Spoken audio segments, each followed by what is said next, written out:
Hello dear students, welcome back to my YouTube channel. So ਇਸ video ਦੇ ਵਿੱਚ ਬੱਚੇ ਅਸੀਂ ਕਲਾਸ +1 ਫਿਜ਼ਿਕਸ ਦੀ ਯੂਨਿਟ ਨੰਬਰ 6 ਗ੍ਰੈਵੀਟੇਸ਼ਨ ਦੇ 3 ਮਾਰਕਸ ਦੇ ਕੁਐਸਚਨ ਡਿਸਕਸ ਕਰਾਂਗੇ। ਸੋ ਮੋਸਟ ਇੰਪੋਰਟੈਂਟ ਕੁਐਸਚਨ ਜੋ ਤੁਹਾਡੇ ਐਗਜ਼ਾਮਸ ਦੇ ਵਿੱਚ ਆ ਸਕਦੇ ਆ, ਐਕਸਪੈਕਟਡ ਕੁਐਸਚਨਸ ਦੇ ਵਿੱਚ ਅਸੀਂ ਡਿਸਕਸ ਕਰਨ ਜਾ ਰਹੇ ਹਾਂ। ਬੱਚੇ ਨੈਕਸਟ ਅਸੀਂ ਕੁਐਸਚਨ ਜਿਹੜੇ ਸਟਾਰਟ ਹੁਣ ਕਰਨ ਜਾ ਰਹੇ ਹਾਂ, ਇਹ ਪਰਟੀਕੂਲਰ ਜਿਹੜਾ ਆ PSCB ਦੀ ਹੀ ਬੁੱਕ ਤੋਂ ਲਿਆ ਗਿਆ ਆ, ਜੋ ਕਿ ਐਕੂਰੇਟ ਦੀ ਬੁੱਕ ਆ। ਐਕੂਰੇਟ ਦੀ ਬੁੱਕ ਸਿਰਫ ਔਰ ਸਿਰਫ ਬੱਚੇ ਪੰਜਾਬ ਬੋਰਡ ਦੇ ਸਟੂਡੈਂਟਸ ਦੇ ਲਈ ਜਿਹੜੀ ਆ ਬਣਾਈ ਜਾਂਦੀ ਆ। ਸੋ ਇਹਦੇ ਵਿੱਚ ਤੁਹਾਨੂੰ ਪ੍ਰੋਪਰ ਪੰਜਾਬ ਬੋਰਡ ਦੇ ਅਕੋਰਡਿੰਗਲੀ ਜਿਹੜੇ ਆ ਕਹਿ ਲਓ ਕੁਐਸਚਨਸ ਮਿਲ ਜਾਣਗੇ। ਬੱਚੇ ਇਸ ਸਾਲ ਹਾਲੇ ਤੱਕ ਬੁੱਕ ਲਾਂਚ ਨਹੀਂ ਹੋਈ +1 ਦੀ। ਅਗਰ ਤੁਹਾਨੂੰ ਮਾਰਕੀਟ ਦੇ ਵਿੱਚ ਪੁਰਾਣੀ ਬੁੱਕ ਮਿਲ ਰਹੀ ਆ ਤਾਂ ਬੱਚੇ ਤੁਸੀਂ ਪੁਰਾਣੀ ਬੁੱਕ ਜਿਹੜੀ ਆ ਪਰਚੇਜ਼ ਕਰ ਸਕਦੇ ਆ।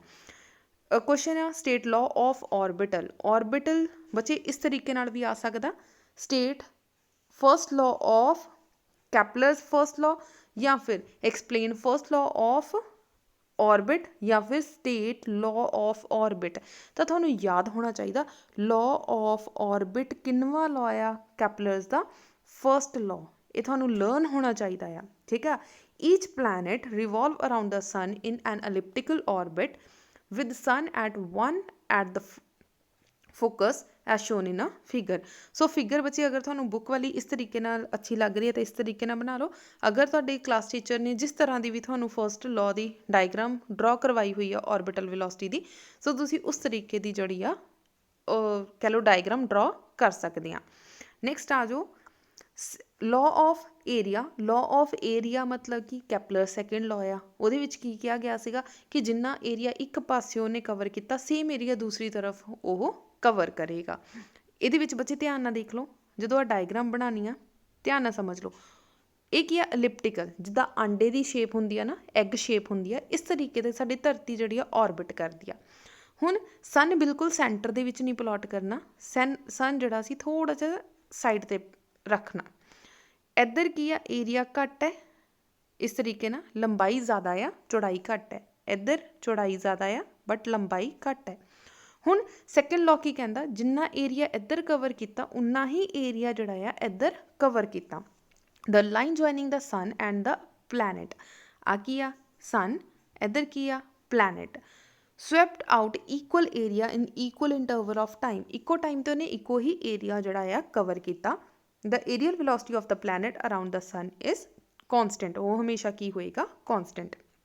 ਨੈਕਸਟ ਆ state laws of period। law of period ਕਿਹਨੂੰ ਕਹਿੰਦੇ ਆ, ਥਰਡ ਲਾਅ ਨੂੰ, which is most important question, ਜਿਹੜਾ ਕਿ ਤੁਹਾਡੇ ਪੇਪਰ ਦੇ ਵਿੱਚ ਆਉਣ ਦੇ ਚਾਂਸਿਸ ਜ਼ਿਆਦਾ।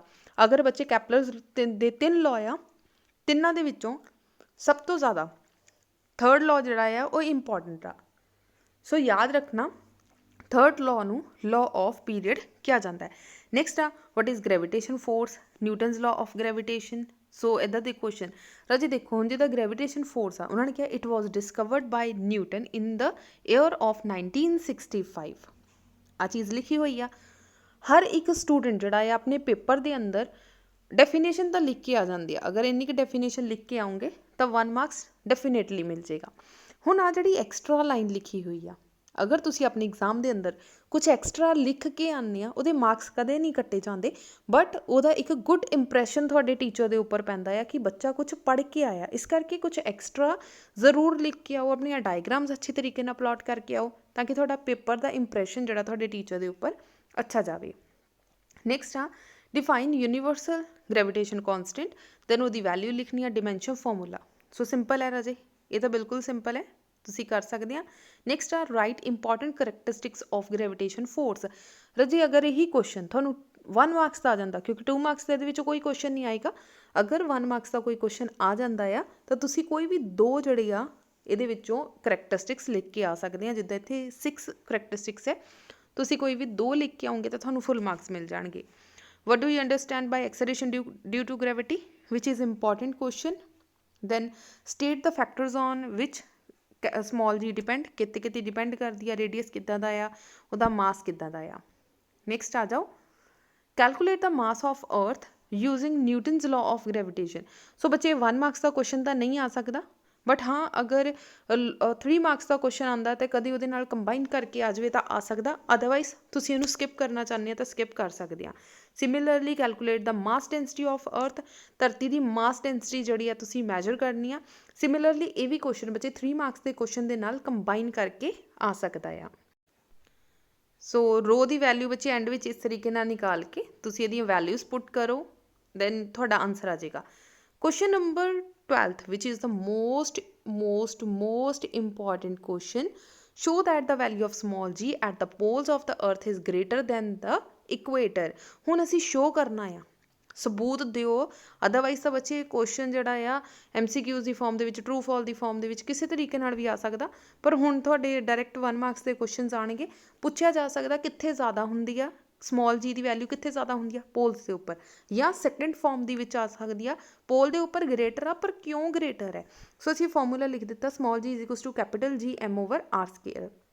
ਹੁਣ ਆਰ ਇਕੁਏਟਰ 'ਤੇ ਬੱਚੇ ਤੁਸੀਂ ਧਿਆਨ ਦੇਖ ਸਕਦੇ ਆ, ਆ ਰਿਹਾ ਇਕੁਏਟਰ, ਠੀਕ ਹੈ, ਇਹਦਾ ਰੇਡੀਅਸ ਜ਼ਿਆਦਾ ਆ, ਪੋਲ ਦਾ ਰੇਡੀਅਸ ਘੱਟ ਆ। ਅਗਰ ਪੋਲ ਦਾ ਰੇਡੀਅਸ ਘੱਟ ਆ, ਜਿਹਦਾ ਰੇਡੀਅਸ ਘੱਟ ਹੋਏਗੀ ਉਹਦੀ ਗ੍ਰੈਵੀਟੇਸ਼ਨ ਫੋਰਸ ਜ਼ਿਆਦਾ ਹੋਏਗੀ।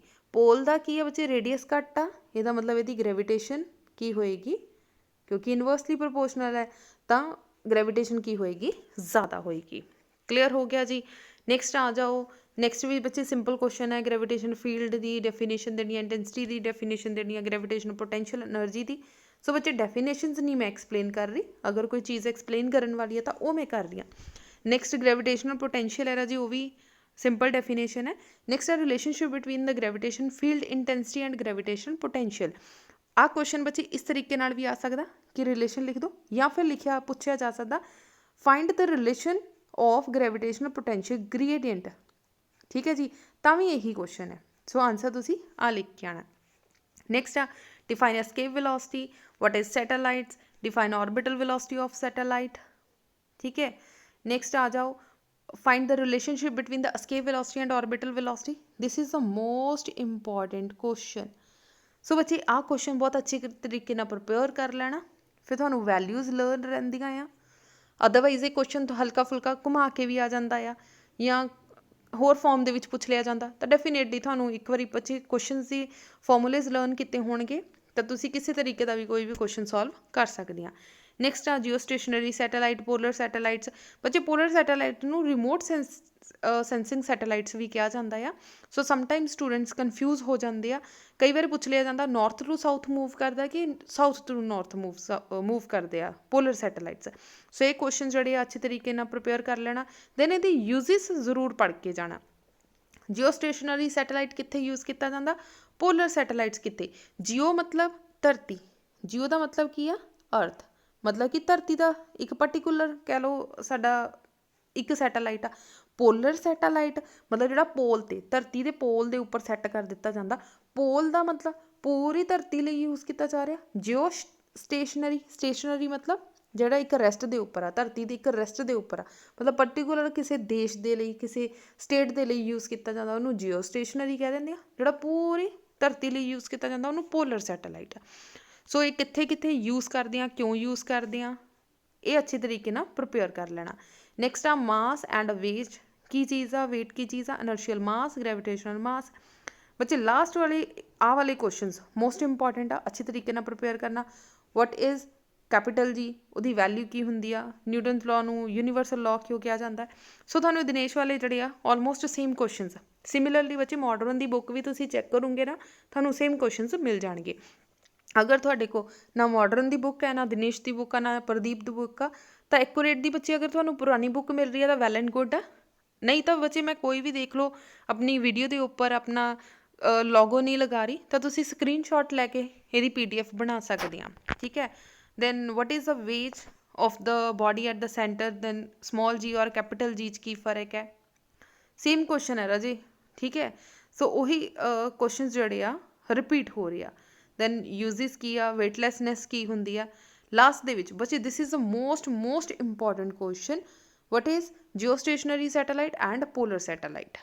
ਸੋ ਇਹਦੇ ਵਿੱਚ ਬੱਚੇ ਉਹਨਾਂ ਨੇ 5 ਜਿਹੜੇ ਆ ਕੁਐਸਚਨਸ 5 ਪੁਆਇੰਟ ਦਿੱਤੇ ਹੋਏ ਆ। ਸੋ 5 ਦੇ ਵਿੱਚੋਂ ਕੋਈ ਵੀ 2 ਯਾਦ ਕਰ ਸਕਦੇ ਆ ਬੱਚੇ। ਜਿਓ ਸਟੇਸ਼ਨਰੀ ਔਰ ਪੋਲਰ ਸੈਟੇਲਾਈਟ ਦੀ ਜੋ ਡਿਫਰੈਂਸ ਆ ਨਾ, ਇਹ 3 ਮਾਰਕਸ ਵਿੱਚ ਵੀ ਆ ਸਕਦਾ। ਅਗਰ 3 ਮਾਰਕਸ ਵਿੱਚ ਆਉਂਦਾ ਤੁਹਾਨੂੰ ਘੱਟੋ ਘੱਟ 6 ਪੁਆਇੰਟਸ ਲਿਖਣੇ ਪੈਣਗੇ। 1 ਮਾਰਕਸ ਦੇ 3 ਕੁਐਸਚਨਸ ਆਉਣਗੇ। सो बहुत केयरफुली बच्चे तुसी डेफिनेशनस लर्न करनियां आ। कैपलर्स फर्स्ट लॉ की definition, then Kepler's second law, third law की डेफिनेशन तुसी प्रिपेयर करोगे। दैन ग्रेविटेशनल यूनिवर्सल कॉन्सटेंट की है, this is the important question. Then what is the unit of G, मतलब कैपिटल जी ग्रेविटेशन कॉन्सटेंट के units की होंगे आ। Why the Newton's law of gravitation is said to be universal law, जोड़ा Newton's का law आ gravitation का, इनू यूनीवर्सल लॉ क्यों किया जाता। चाहे तुसी धरती के किसी भी कॉर्नर से चले जाओ, किसी भी देश में चले जाओ, जो जोड़ा इहदा लॉ आ बच्चे अट्रैक्टिव या रिपल्सिव का वो सेम रहिंदा, because this law hold good for the nature of the interacting bodies at all place in the universal and at all time. Her time ते चाहे दिन होवे रात होवे, ठीक है, किसी तरीके का भी मौसम होवे, जो ग्रेविटेशन फील्ड जो इफेक्ट आ वो की रहिंदा सेम रहिंदा है। नैक्सट आ what is the value of capital G. Capital G का बच्चे ऐसा यूनिट्स दे विच अगर लिखनी होवे तो this is 6.67 into 10⁻⁻11 newton metre square per kg square. So this is the important question. बच्चे अज की वैल्यू बहुत अच्छे तरीके नाल लर्न कर लेना। अगर मून के उपर वैल्यू होंदी है तो वो कितनी होंदी है, 6.67 into 10⁻⁻11। Then why is capital G called an universal constant. बच्चे देखो क्वेश्चन नंबर 9 और क्वेश्चन नंबर जो 12 है, क्वेश्चन की फॉर्म डिफरेंट है बट जो पूछ रहे आ सेम ही चीज़ पूछ रहे आ। इहदा मतलब अगर आ वाला आंसर तुसी 9th दे विच भी लिख के आ जाने आ तो कोई फर्क नहीं पएगा। सो 9th और 12th क्वेश्चन बच्चे ध्यान नाल समझण की कोशिश करो। कह रहे हैं Newton's law of gravitation is set to be universal law. Newton's law of gravitation की आ मतलब कैपिटल जी। कैपिटल जी नू यूनीवर्सल कॉन्सटेंट या यूनीवर्सल लॉ क्यों किया जाता, क्योंकि हर जगह ते सेम हुंदा। क्लियर हो गया। नेक्स्ट आ gravitation force between two point masses m1 m2 separated by a distance r in the air is f। अगर दो मासिस आ m1 और m2, दोनों नू असी हवा दे विच रखिया और डिस्टेंस कितना रखिया स्मॉल r, फोर्सिस कितनी लग रही है capital F। What is the gravitation force between these point masses separated by a distance R in water. अगर असी वाटर दे विच रख दिता जाए तो की होएगा। बच्चे मीडियम के उपर डिपेंड नहीं करता। सो जिस तरीके ना बुक ने लिखिया इस तरीके ना वर्डिंग लिखनी है तो वर्डिंग भी लिख सकते हैं, अदरवाइज तुसी डायरैक्ट लिख सकते हैं F equals to G m1 m2 divided by R square, क्योंकि सेम रहेगा। सो अगर तुसी मैथमैटिकल पोर्शन दे विच लिखे आने आ तां भी तुहाडा जिहड़ा करैक्ट आंसर जाएगा। नैक्सट आ write dimension formula of gravitation constant. This is also important question. बच्चे ये भी तुसी ध्यान ना कर लेना। कैपिटल जी मतलब कि इनू इधर ही रहन दो, कैपिटल आर स्मॉल आर उधर चला जाएगा तो आ गया F R square divided by m1 m2 दूसरी तरफ चला गया, मतलब पैरा विच चला गया m1 m2। हुण एफ की आ फोर्स, फोर्स की डिमेंशन फॉर्मूला कितना हुंदा राजे 4 pi sorry M L T minus 2, R मतलब L square divided by m1 m2 मतलब कि मास m इंटू एम। एक एम दे नाल कैंसल। सो आ वाला m जो ऊपर जाएगा तो आ जाएगा m-1, l एक पावर आ रही और एक पावर आ रही, बन गया l क्यूब t माइनस 2। इस तरीके ना तुहाडा आंसर आ जाएगा। Next is write unit of gravitational constant in terms of basic unit. Basic unit दे विच बच्चे असी इहदा कह लो यूनिट्स निकालने आ। सो यूनिट्स इस तरीके नाल बच्चे असी डिमेंशन फॉर्मूलेज ड्राइव किए। सिमिलरली तुसी ये भी ड्राइव करके जिहड़ा इहनूं लर्न कर सकते हैं। किलोग्राम पर किलोग्राम मीटर क्यूब पर सैकेंड स्केयर। नैक्सट आ state principle of superposition. So ये इंपॉर्टेंट नहीं है, अगर तुसी इहनूं स्किप करना चाहते तो स्किप कर सकते हैं, ठीक है जी। सो नैक्सट आ जाओ state and explain Kepler's law of planetary motion. बच्चे कैपलर्स लॉ के 3 जोड़े लॉज आ वो तुसी जरूर लर्न कर लेना 1 मार्क्स के लिए। नैक्सट आ difference between mass and weight. बच्चे बहुत रेयर चांसिस आ कि क्वेश्चन भी तुहानूं एग्जाम दे विच पुछया जाए, पर तुसी ये भी जिहड़ा है अच्छे तरीके नाल एक बारी लर्न कर लेना। नैक्सट आ distinguish between inertial and gravitational mass. So ये दोनों के विचकार बच्चे क्योंकि 1 मार्क्स का क्वेश्चन आएगा, 1 मार्क्स के अंदर तुसी 2 पॉइंट्स लिख के आओगे तो सफिशिएंट है। नैक्सट आ how can we weigh the sun. Sun नूं किस तरीके नाल असीं मैजर कर सकते हैं। सो बच्चे इनू भी तुसी ये भी जिहड़ा तुसी स्किप कर सकते हैं। बेसिकली बच्चे ये की आ कैपलर्स लॉ ਜਿਹੜੇ 3 ਦੇ 3 ਲॉज ਆ ਇਹਦੀਆਂ ਡੈਫੀਨੇਸ਼ਨਸ मोस्ट इंपॉर्टेंट है। नैक्सट आ जाओ, define acceleration due to gravity. Acceleration due to gravity की आ, ਜਦੋਂ ਕੋਈ ਧਰਤੀ ਦੀ ਗੁਰਤਾਕਰਸ਼ਣ ਬਲ ਜੋ ਹੁੰਦੀ ਆ ਉੱਪਰੋਂ ਕੋਈ ਚੀਜ਼ ਨੀਚੇ ਵੱਲ ਗਿਰ ਰਹੀ ਆ ਦੈਨ ਅਸੀਂ ਉਹਨੂੰ ਐਕਸਲਰੇਸ਼ਨ ਡਿਊ ਟੂ ਗ੍ਰੈਵਿਟੀ ਕਹਿ ਦਿੰਦੇ ਹਾਂ, ਜਿਹਦੀ ਵੈਲਿਊ ਕਿੰਨੀ ਹੁੰਦੀ ਆ 9.8 ਮੀਟਰ ਪਰ ਸੈਕਿੰਡ ਸਕੁਅਰ। ਬੱਚੇ ਦੋਨੋਂ ਹੀ ਕੁਐਸਚਨਸ ਇੰਪॉर्टेंट ਹੈ। ਨੈਕਸਟ ਆ distinguish between gravity and gravitation. This is the most important question. बच्चे ग्रेविटी मतलब स्मॉल जी, ग्रेविटेशन मतलब कैपिटल जी। सो ये दोनों बच्चे क्वेश्चन फॉर्म दोनों क्वेश्चन आ सकते हैं, ग्रेविटी एंड ग्रेविटेशन या फिर distinguish between small G and capital G. Next is what is the weight of the body at the centre of the earth. धरती के सेंटर के उपर बच्चे भार कितना होएगा। सानू पता धरती तो अगर तुसी सतह तो सरफेस तो डाउनवर्ड जाओगे या फिर हाइट ते जाओगे ऑलवेज ग्रेविटी की होंदी आ डिक्रीज होंदी आ। सो बच्चे आप आर्टिकल जिहड़ा ड्राइव कर चुके हैं एक्सलरेशन ड्यू टू ग्रेविटी के, दो आर्टिकल्स आ हाइट और डेप्थ वाले। दोनों के जो रिजल्ट आ रिजल्ट के आप लास्ट के एक लाइन लिखते हैं कि acceleration due to gravity is decrease. So दोनों केसिस के ही डिक्रीज़ होंदी आ। अगर धरती के बिल्कुल सेंटर के तुसी चले जाओगे, ठीक है, मान लो तुसी इत्थे खड़े आ, इस पॉइंट ते खड़े आ, तुसी की कीता कूआ खोदना स्टार्ट कर दिता। जिद्दां ही तुसी डाउनवर्ड जाओगे बिल्कुल सेंटर के जाओगे, वैसे तो पॉसीबल ही है नहीं कि असी सेंटर तक पहुँच सकीए क्योंकि मोल्टन स्टेट आ जाती है, हीट इन्नी ज़्यादा हो जाती है, सफोकेशन इन्नी ज़्यादा हो जाती है कि असी पहुँच ही नहीं पाते। बट अगर असी धरती की वैसे सेंटर की गल करते हैं तो उत्थे की हो जाती है, ग्रैविटी थोड़ी जीरो हो जाती है, मतलब उत्थे कोई ग्रैविटी नहीं होएगी। नैक्सट आ explain the unit of acceleration due to gravity in terms of newton per K ji. Newton per K जी नू असी करना है भी कि यूनिट्स आ। So unit of small G मतलब कैपिटल जी दे आ, जिन्हों असी लिख सकते हैं मीटर पर सैकेंड स्केयर या फिर के जी मीटर पर सैकेंड स्केयर के -1। सो इस तरह ना जो उन्होंने कन्वर्ट कर सकते हैं। फिफ्थ जोड़ा बच्चे इन्ना इंपॉर्टेंट नहीं है, बस एक बार पढ़ लेना। सिक्स भी एक बार जस्ट रीड आउट कर लेना। बच्चे आ क्वेश्चन इंपॉर्टेंट है, ये अच्छे तरीके नाल पढ़ लेना। नैक्सट आ where does the body weigh more at the pole at or at equator. This is also most important question कि जो भार आ वो कित्थे ज़्यादा होएगा at the pole, because W is equals to mg and g at the pole is greater than equator. तो pole के उपर हमेशा भार की होएगा ज़्यादा होएगा इक्वेटर के नालों। नैक्सट आ where does the body weigh more at the surface of earth और इन द माइन। माइन का मतलब की होंदा बच्चे डेप्थ दे विच डूंघाई च जाओगे तो तुहाडी जिहड़ी ग्रैविटी आ किद्दां दी होएगी। आपां हुणे बच्चे फोर्थ क्वेश्चन के अंदर भी पढ़ के हटे हाँ, जिद्दां ही हाइट ते जावांगे या डाउन च जावांगे तो ग्रैविटी घटेगी। उन्होंने कहा where does the body weigh more at the surface of the earth, धरती के उपर ज़्यादा होएगी या फिर डूंघाई दे विच।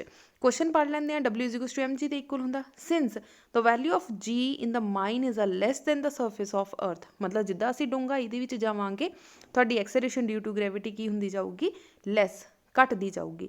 सो weight of the body in the mine is less than the weight of the body on the surface of the earth. इस करके की होएगा डूंघाई दे विच की होएगा थोड़ी acceleration due to gravity small G की होगी घट होगी as comparative to the surface of the earth.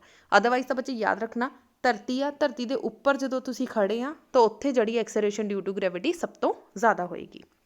Next आ how one can jump higher on a moon. बच्चे नैक्सट जोड़े 2 मार्क्स के क्वेश्चन स्टार्ट हो जाते हैं। अदरवाइज ये क्वेश्चन मैं हुण डिस्कस नहीं कर रही।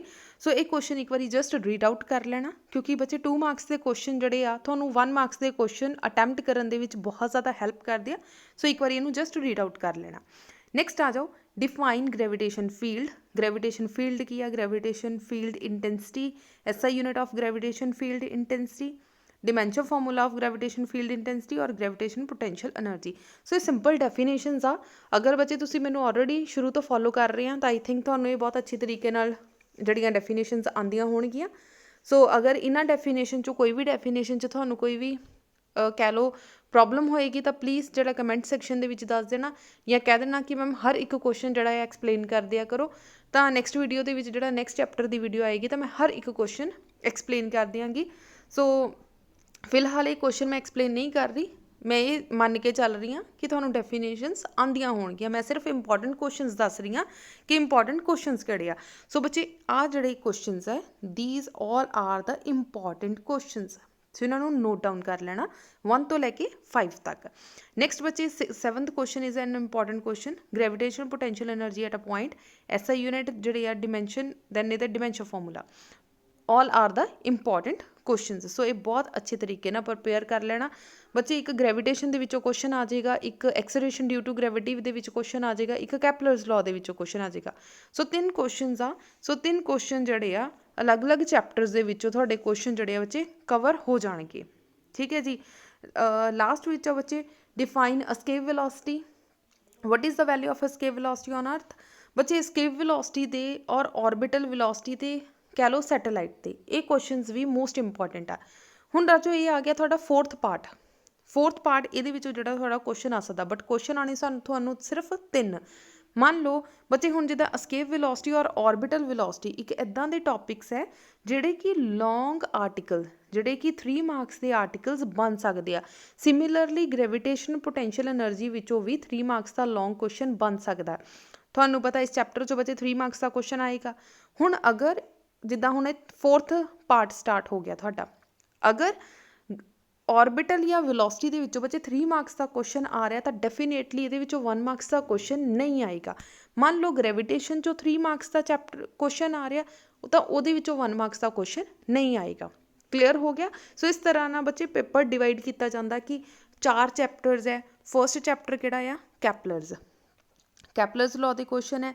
सैकेंड किहड़ा आ तुहाडा एक्सेलरेशन ड्यू टू ग्रेविटी वाला। सो थर्ड दे विच की आ तुहाडी ग्रेविटेशनल फील्ड इंटेंसिटी वाला। और 4th तुहाडा की आ सैटेलाइट प्लस एस्केप वेलोसिटी वाला। मतलब ये 1 मार्क्स का क्वेश्चन बन गया, इत्थों 1 मार्क्स का, इत्थों 1 मार्क्स का, तो इधरों 3 मार्क्स का। मान लो 3 मार्क्स का कैपलर्स वाला आ गया तो डेफिनेटली इधरों 1 मार्क्स का क्वेश्चन बनेगा।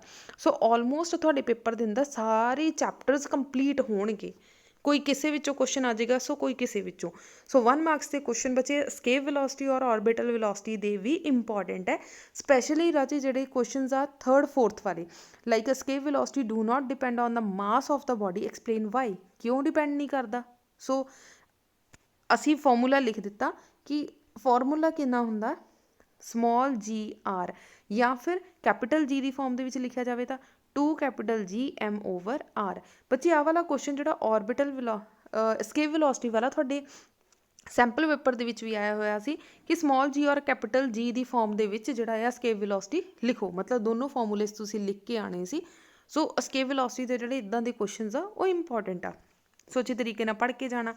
नैक्सट आ सैटेलाइट की आ, फर्स्ट सैटेलाइट कदों लॉन्च हुई, जियोग्राफी जो सैटेलाइट है वो की आ, फर्स्ट इंडियन जोड़ा कौन सीगे अपने इंडियन दे जोड़ा कह लो स्पेस दे विच काम कीता सी, मिस्टर राकेश शर्मा। सो इदां दे क्वेश्चनस बच्चे इंपॉर्टेंट है, इन्हों केयरफुली जोड़ा आ तुसीं लर्न कर लेना। क्लीयर हो गया जी। सो बच्चे ये क्वेश्चन नंबर 12th जोड़ा है this is also most important question, orbital velocity, geostationary satellite, then what is the time, then what is the relation. So relation वाला क्वेश्चन बच्चे मोस्ट इंपॉर्टेंट है। ठीक है जी। सो ये राजी ध्यान नाल क्वेश्चनस अपने पढ़ लेना। सो बच्चे जी तुहानूं हुण पेज दिख रहा ये है दिनेश की बुक तो, अगर तुहाडे कोल मॉडर्न की बुक है तो तुसीं मॉडर्न की बुक फॉलो कर सकते हैं। अगर इस तो इलावा SL अरोड़ा की बुक है वो फॉलो कर सकते, प्रदीप की बुक आ वो पढ़ सकते हैं। NCERT की बुक आ तो वो बच्चे 1 मार्क्स के क्वेश्चनस आई थिंक नहीं होंगे, वो थानू डेफिनेशनस तो ही 1 मार्क्स के क्वेश्चनस बनाने पैंदे आ। सो इस तरीके नाल जिहड़ा तुसीं अपने क्वेश्चनस जिहड़ा प्रिपेयर कर सकते हैं 1 मार्क्स के। डन। सो बच्चे इत्थे तक जिहड़े साडे 1 मार्क्स के क्वेश्चनस कंप्लीट होंदे आ, इन्ने ही क्वेश्चनस तुसीं अच्छे तरीके नाल प्रिपेयर करके जाओगे। आई होप कि तुहाडे जिहड़े आ सारे डाउट्स हो गए या तुहाडी बच्चे प्रैपरेशन आ बहुत अच्छे तरीके नाल हो जाएगी। क्लीयर हो गया जी। सो बच्चे नैक्सट मिलते हैं नैक्सट वीडियो के नाल, जो कि आपां 3 मार्क्स के क्वेश्चन डिस्कस करांगे ग्रेविटेशन के। सो बच्चे तुहाडी फर्स्ट जिहड़े सैकेंड टर्म के अपने हुण पेपर होणगे 15 मार्च तो, 15 मार्च तो बच्चे बाद तुहाडी डेटशीट कदों भी आ सकती है, तुहाडे स्कूल के अकॉर्डिंगली डेटशीट जिहड़ी आ चेंज हो सकती है। सो हले कुछ भी इदा पता नहीं लग्या कि पिछों डेटशीट आएगी या तुहाडे स्कूल वाले बनाएंगे, पर 15 मार्च तो तुहाडे एग्जाम जिहड़े आ स्टार्ट ਹੋ ਜਾਣਗੇ, ਉਸ ਤੋਂ ਬਾਅਦ ਹੋ ਜਾਣਗੇ। ਸੋ ਬੱਚੇ ਆਪਾਂ ਤੁਹਾਡੀ ਮਾਰਕਿੰਗ ਸਕੀਮ ਦੇ ਅਕੋਰਡਿੰਗਲੀ ਹੀ ਰਿਵੀਜ਼ਨ ਸਟਾਰਟ ਕਰ ਰਹੇ ਹਾਂ। ਸੋ ਨੈਕਸਟ ਵੀਡੀਓ ਵਿੱਚ ਬੱਚੇ ਮਿਲਦੇ ਹਾਂ। ਸੋ ਜਾਂਦੇ ਜਾਂਦੇ ਵੀਡੀਓ ਨੂੰ ਲਾਈਕ ਕਰ ਦੇਣਾ, ਮੈਕਸਿਮਮ ਸ਼ੇਅਰ ਕਰ ਦੇਣਾ। Thank you so much.